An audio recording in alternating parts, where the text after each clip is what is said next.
बिस्मिल्लाहिर्रहमानिर्रहीम। अस्सलाम वालेकुम अज़ीज़ तलबा व तालिबात।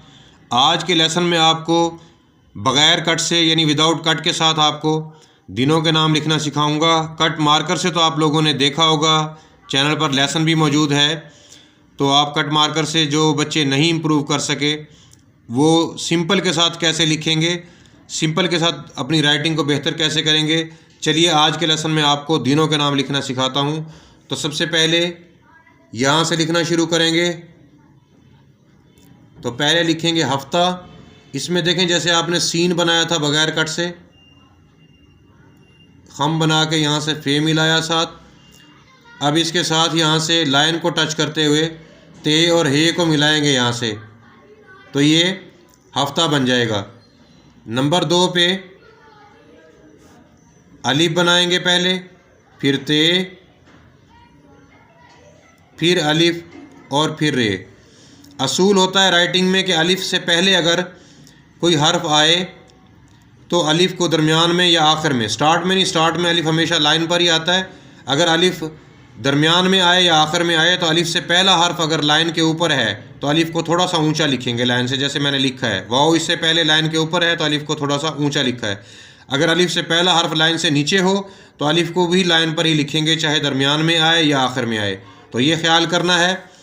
नंबर 3 पर है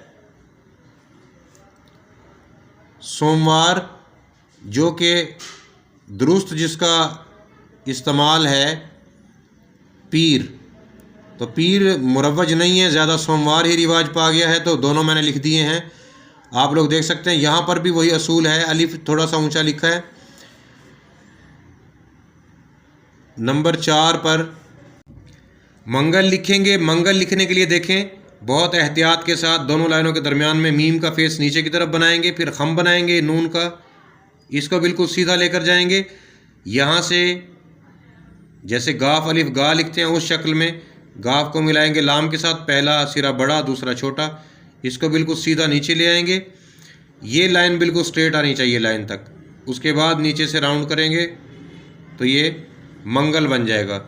इसमें ख़ास तौर पर इस खम को ज़रूर देखना है कि मीम के और गाफ के दरमियान में ये खम मौजूद है, ना ज़्यादा गाफ से जुड़ा हुआ है ना मीम के करीब है।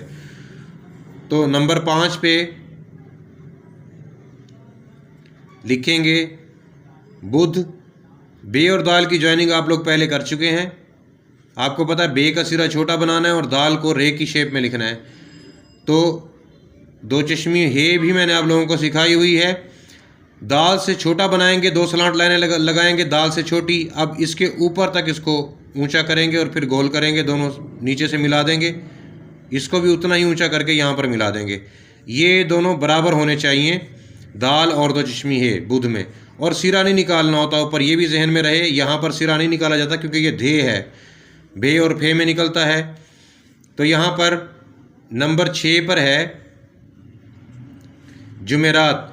इसमें देखें जीम का पीछे नोक वाला हिस्सा नहीं बनाएंगे क्योंकि उसके बाद मीम आया हुआ है। तो असूल आप लोगों को बताया हुआ है कि जीम के बाद अगर मीम आ जाए तो पीछे नोक नहीं बनाई जाती। और एक और दूसरा असूल जो अभी ऊपर आप लोगों को बताया मैंने, अलिफ से पहला हर्फ अगर लाइन से नीचे जा रहा हो तो आपने अलिफ को लाइन के ऊपर लिखना है, इसलिए हमने अलिफ को जुमेरात में लाइन के ऊपर लिखा है। नंबर 7 पर है जुमातुल मुबारक। ये भी वैसे ही नोक नहीं बनाएंगे पीछे, इसको अलिफ के साथ लाम मिलाएंगे बिल्कुल सीधा, मीम का फेस नीचे की तरफ, खम थोड़ा सा ऊंचा और बे की ये गोलाई लाइन को टच करेगी, बाकी मीम और ये खम ऊंचा होगा। इसमें देखें रे लिखेंगे और काफ को अलिफ ही के बराबर अलिफ की शेप में लाएंगे यहाँ से, ये दोनों बराबर हो गए। फिर काफ का सिरा बनाएंगे यहाँ पर। तो जुमातुल मुबारक भी आ गया। इसको तवज्जो से देखें और फिर बार बार प्रैक्टिस करें। कम अज़ कम इसकी प्रैक्टिस 3 पेज आप लोगों की होनी चाहिए। 1 पेज पर आ गया है, 1 पेज पर 2 बार आसानी से आ सकता है। कम अज़ कम 3 पेज लिखें, यानी 6 मरतबा कम अज़ कम इसको लिखें तो आपकी अच्छी प्रैक्टिस हो सकती है। बहुत शुक्रिया, दुआओं में याद रखिएगा। चैनल पर नए हैं तो चैनल को सब्सक्राइब ज़रूर कीजिएगा। अल्लाह हाफिज़।